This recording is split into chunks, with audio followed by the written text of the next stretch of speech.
नमस्कार मित्रांनो, आज मी तुम्हाला एकदम सोप्या पद्धतीने घरगुती चिकन भाजी बनवून दाखवणार आहे। जर तुम्हाला ही रेसिपी आवडली तर नक्कीच माझ्या चॅनलला सबस्क्राइब करा आणि व्हिडिओला लाईक करा।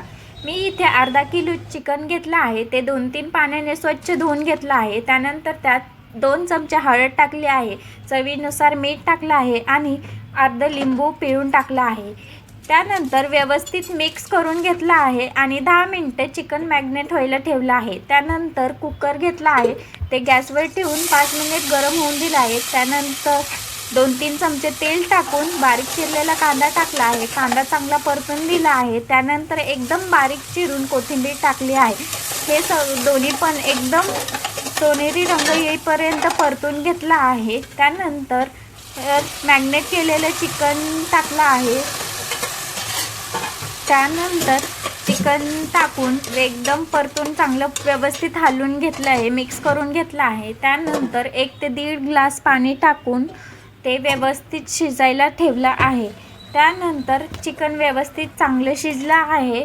त्यानंतर मी भाजीची तयारी करून घेतली आहे। बारीक चिरून खोबरं घेतलं आहे, आलं घेतलं आहे, कोथिंबीर हे तिन्ही वाटून घेतलं आहे, एकदम बारीक वाटून घेतलं आहे। त्यानंतर कुकर गरम करायला ठेवून त्यामध्ये 3 ते 4 चमचे तेल टाकून एकदम बारीक चिरून कांदा टाकला आहे, थोडा परतून दिला आहे आणि इथे मी घरगुती इसूर तयार केला होता, तो टाकला आहे, 2-3 चमचे टाकला आहे। याने चिकनच्या भाजीला एकदम चव येते आणि घट्टपणा येतो। त्यानंतर मी वाटलेलं मिश्रण टाकलं आहे, वाटलेलं।